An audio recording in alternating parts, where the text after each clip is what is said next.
coastline, second is related with bottom topography. Okay, so both these are affecting your oceanic currents. So if we talk about coastline, how coastline is affecting? Definitely it modifies the direction of the currents. Same is true with your bottom topography. Coastline is affecting mainly your surface currents, while if you talk about bottom topography, it is affecting both surface currents as well as your deep currents. Okay? So ultimately what is happening, this is how you will be writing about the factors. Okay? Then you stop there, if you calculate, it will be somewhere around 100 words if you write like this. Then you stop, after that you continue. Oceanic currents have significant influence on regional climates, fishing and navigation. Okay? After that I would suggest, because if you start writing it, you will exceed the word limit. So the best way is you make a chart. For this type, what you just do, you make a chart there. And you talk about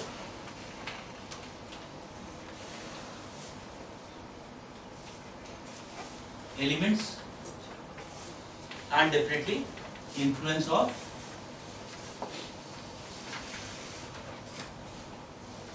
ocean currents. Okay.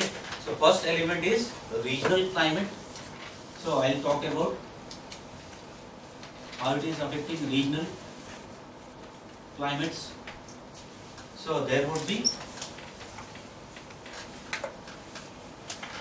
warm currents. Remember, if I am not using this type of technique, I would not be able to write all that is required.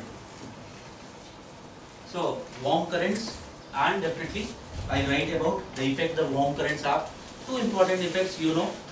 First is definitely they are increasing the temperature of the surrounding coastal areas, due to which many of the coasts remain ice free throughout the year. Okay. You also, when you are writing this ice free, you also give example for that. You give example of the Norwegian current, North Atlantic drift. Okay, so that is first thing how you will be writing. Then warm currents also, they are having another impact, and that impact is presence of warm currents also creates humid climates in the surrounding coastal area. Because there what would happen? The air would be warmer. Warm air has more capacity to contain moisture. Okay? So you also give examples of, for example, monsoon type of climate, China type of climate. All these have basically what? These are warm type, or West European type also is a humid type of climate. Okay? So again, this is related with presence of warm currents. Okay? So that is one thing we can talk about. Then you talk about cold currents. So what cold currents are doing? Definitely they are lowering the temperature and thus having desiccating effect or increasing the desertification in the region. Okay? You also give examples. You talk about Peru current, you talk about Canaries current, you just give examples. So they are increasing the desertification in these tropical subtropical deserts. Okay? That is one aspect. Question is asking about regional climates. So generally you focus upon these. Otherwise, see, actually space was not there. Otherwise other things could also have been written. For example, we can also write a little bit about the deep ocean currents. Okay? They also have some influence on the regional climates. For example, if you talk about deep ocean currents, some places they are rising towards the surface. So when they are rising towards the surface, they would affect the temperature of that area. But you leave that because there is no space, and this is also GS. So regional climates. Then it is also asking about fishing. Fishing. So two factors, you know, they are very, very important for which are determining fishing. First, mixing of cold and warm currents. Best fishing grounds. Warm currents. So these are producing best fishing grounds. Reason is suitable temperature as well as presence of nutrients. Okay? Always remember that if you talk about marine ecology, in marine ecology the most important controlling factor or determining factor is presence of nutrients, because these nutrients ultimately with gravity they would settle down in us, so they would not be found in the water. So wherever there is upwelling of water taking place, as happens in cold currents, okay, so there what would happen, there would be presence of better life or better biodiversity would be found, better conditions would be there. So here temperature is also better, as well as presence of nutrients is also there. Okay? So these would amount to best fishing grounds.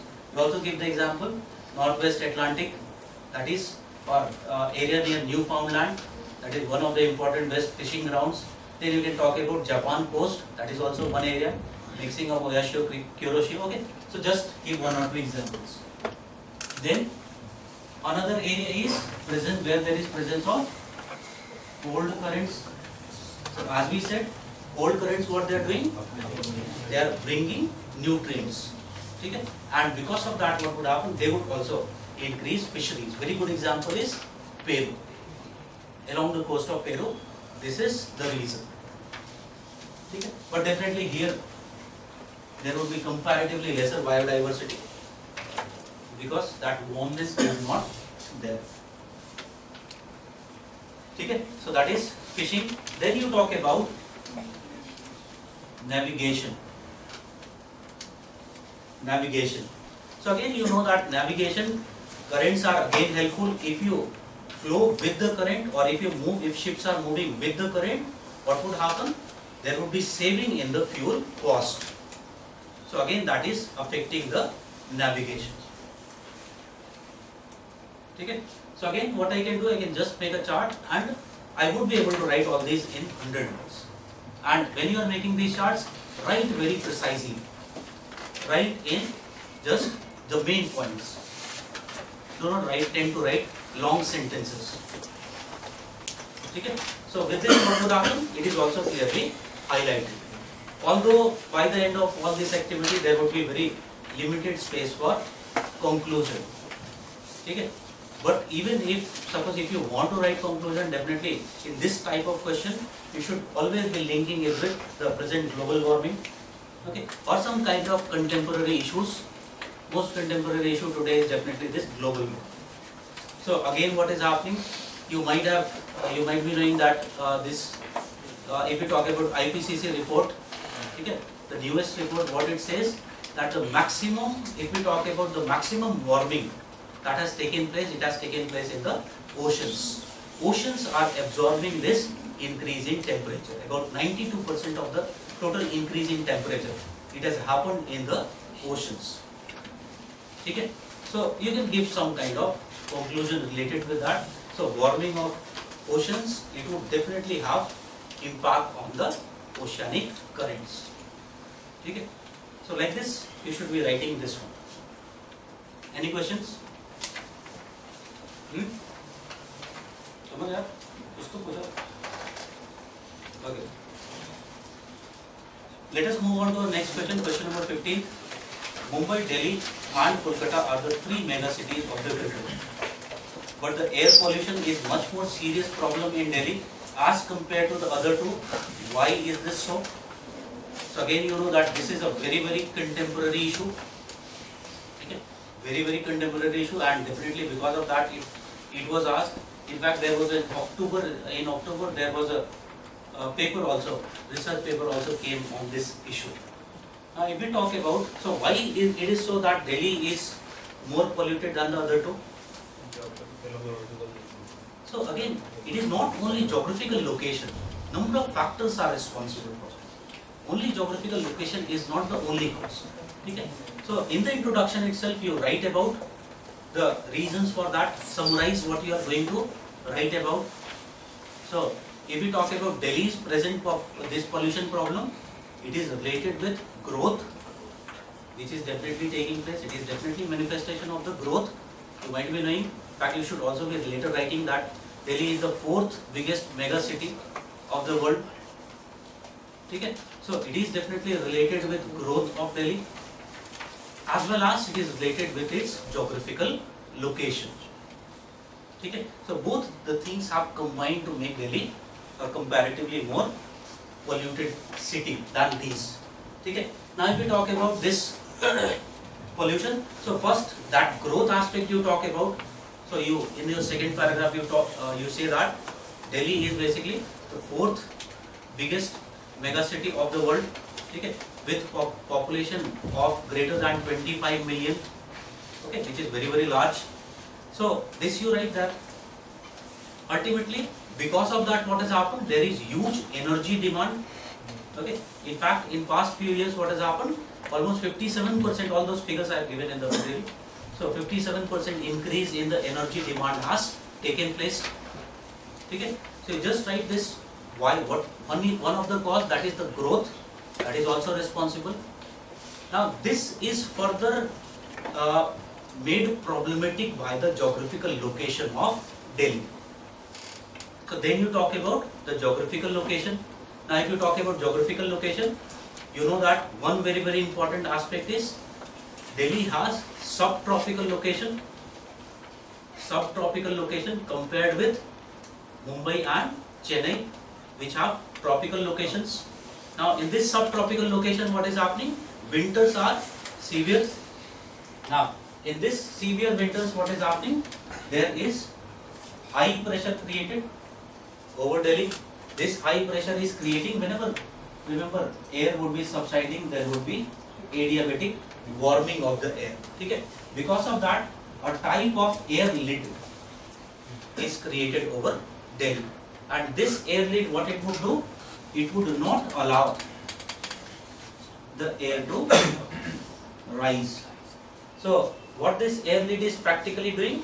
It is leading to stagnation of air in Delhi. Okay? So it is stagnating the air in Delhi. So that is first very very important thing. Compared to this, if you talk about your coastal locations, definitely there is no such stagnation because there is sea breezes and land breezes which are constantly flowing here. Okay, so again because of that what is happening? These sea breezes they are definitely less polluted. So again what is happening? They are refreshing the air of these coastal cities. So because of that what is happening? Definitely Delhi is comparatively more polluted. So that is one of the important reasons why it is more polluted. Then it is not the only reason. There are other geographical reasons also associated with Delhi being more polluted. Now one of the mistakes most of the students would do is they would associate this pollution with winters only. But is the question asking anything about winters? Definitely not. It is normally also Delhi would be comparatively more polluted than these areas. So especially in summers what is happening? Delhi is subjected to these northwesterly winds which are coming from desertic areas, dust laden winds. Okay, so that is also what it is doing. It is increasing pollution in the city, particulate matter in the city. That is another thing. Then Delhi, if you talk about, it is also affected by these westerly winds which are coming from your Pakistan and Afghanistan region through Punjab and Haryana. Now in Punjab and Haryana what is happening? Farmers are burning the crop residue. Okay? So again what is happening? That this pollution is also coming in Delhi. Okay? That is one reason. Then another reason you can talk about, sometimes what is happening in cities, it happens that their surroundings are equally polluted, sometimes even more polluted. So same is the case with Delhi. Okay? For example, many of the polluting industries if you talk about, they are located on the outskirts of Delhi. You talk about Agra region, you talk about the nearby regions. Okay? Here number of leather industries, brick kilns, all these type of very polluting industries are located. So again pollution from these industries is because they are upstream in case of winds. So again this pollution is coming back to Delhi. So because of this reason also ultimately what is happening? Delhi is more polluted. Other reason you should also be talking about more pollution of Delhi. That if you talk about Delhi, in Delhi what we are finding? There is comparatively lesser rainfall compared to Mumbai and Chennai. So definitely lesser rainfall would mean that less pollution would be removed from the atmosphere. ठीक है. So again what is happening, because of that Delhi is comparatively more polluted. ठीक है. So all these reasons you ultimately write why Delhi is more polluted than compared to densely populated. Definitely we said, no, first aspect we said it is very densely populated, definitely, but other cities are also densely populated. Mumbai, for example, you talk about. You can say that. If you talk about, if you want, you can add this also, that if you talk about Delhi, the architecture in Delhi is comparatively more dense than that of your Mumbai and Chennai. Okay? So that is also creating some kind of effect. Okay? So all these factors we can basically write that Delhi is there is more pollution in Delhi. Okay? Ultimately, you write about the conclusion.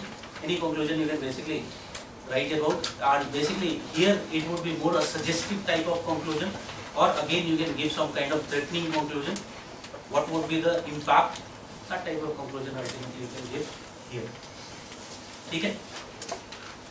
So this is question number 15, that is Mumbai, Delhi and Kolkata. Next, India is well endowed with fresh water resources. Critically examine why it still suffers from water scarcity. So if we talk about, there are a number of reasons for this. First you talk about the water resources in India, fresh water resources in India. First you talk about, so in the first paragraph, you just talk about the fresh water resources in India. And if we talk about fresh water resources in India from precipitation, how much fresh water resources we are getting?